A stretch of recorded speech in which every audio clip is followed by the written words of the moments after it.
سورہ جن سورت نمبر 72۔ شروع کرتا ہوں اللہ تعالی کے نام سے جو بڑا مہربان نہایت رحم والا ہے۔ اے محمد صلی اللہ علیہ وآلہ وسلم، آپ کہہ دیں کہ مجھے وحی کی گئی ہے کہ جنوں کی ایک جماعت نے قرآن سنا اور کہا کہ ہم نے عجیب قرآن سنا ہے جو راہ راست کی طرف رہنمائی کرتا ہے،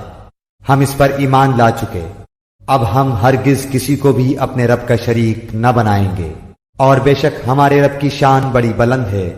نہ اس نے کسی کو اپنی بیوی بنایا ہے نہ بیٹا، اور یہ کہ ہم میں کا بے وقوف اللہ کے بارے میں خلاف حق باتیں کہا کرتا تھا، اور ہم تو یہی سمجھتے رہے کہ ناممکن ہے کہ انسان اور جنات اللہ پر جھوٹی باتیں لگائیں۔ بات یہ ہے کہ چند انسان بعض جنات سے پناہ طلب کیا کرتے تھے، جس سے جنات اپنی سرکشی میں اور بڑھ گئے، اور انسانوں نے بھی تم جنوں کی طرح گمان کر لیا تھا کہ اللہ کسی کو نہ بھیجے گا یا کسی کو دوبارہ زندہ نہ کرے گا،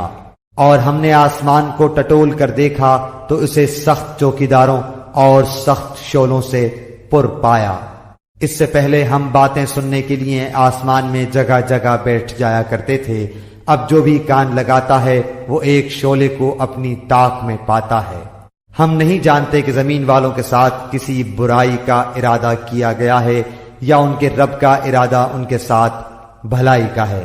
اور یہ کہ بے شک بعض تو ہم میں نیکوکار ہیں اور بعض اس کے برعکس بھی ہیں،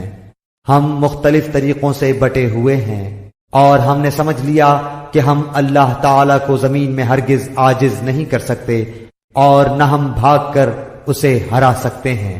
ہم تو ہدایت کی بات سنتے ہی اس پر ایمان لا چکے، اور جو بھی اپنے رب پر ایمان لائے گا اسے نہ کسی نقصان کا اندیشہ ہے نہ ظلم و ستم کا۔ ہاں، ہم میں بعض تو مسلمان ہیں اور بعض بے انصاف ہیں،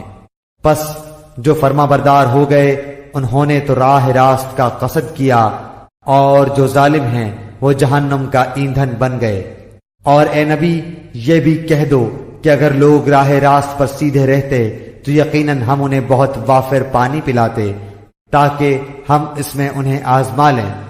اور جو شخص اپنے پروردگار کے ذکر سے منہ پھیر لے گا تو اللہ تعالی اسے سخت عذاب میں مبتلا کر دے گا۔ اور یہ کہ مسجدیں صرف اللہ ہی کے لیے خاص ہیں، پس اللہ تعالی کے سوا کسی اور کو نہ پکارو۔ اور جب اللہ کا بندہ اس کی عبادت کے لیے کھڑا ہو تو قریب تھا کہ وہ بھیڑ کی بھیڑ بن کر اس پر پل پڑیں۔ آپ کہہ دیجئے کہ میں تو صرف اپنے رب ہی کو پکارتا ہوں اور اس کے ساتھ کسی کو شریک نہیں کرتا۔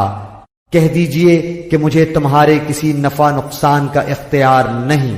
کہہ دیجئے کہ مجھے ہرگز کوئی اللہ سے بچا نہیں سکتا، اور میں ہرگز اس کے سوا کوئی جائے پناہ بھی نہیں پا سکتا۔ البتہ میرا کام اللہ کی بات اور اس کے پیغامات لوگوں کو پہنچا دینا ہے۔ اب جو بھی اللہ اور اس کے رسول کی نہ مانے گا اس کے لیے جہنم کی آگ ہے، جس میں ایسے لوگ ہمیشہ رہیں گے، ان کی آنکھ نہ کھلے گی یہاں تک کہ اسے دیکھ لیں جس کا ان کو وعدہ دیا جاتا ہے، پس عنقریب جان لیں گے کہ کس کا مددگار کمزور اور کس کی جماعت کم ہے۔ کہہ دیجئے کہ مجھے معلوم نہیں کہ جس کا وعدہ تم سے کیا جاتا ہے وہ قریب ہے یا میرا رب اس کے لیے دور کی مدت مقرر کرے گا۔ وہ غیب کا جاننے والا ہے اور اپنے غیب پر کسی کو مطلع نہیں کرتا سوائے اس پیغمبر کے جسے وہ پسند کر لے، لیکن اس کے بھی آگے پیچھے پہرے دار مقرر کر دیتا ہے تاکہ ان کے لیے اپنے رب کے پیغام پہنچا دینے کا علم ہو جائے۔ اللہ تعالیٰ نے ان کے آس پاس کی تمام چیزوں کا احاطہ کر رکھا ہے اور ہر چیز کی گنتی کا شمار کر رکھا ہے۔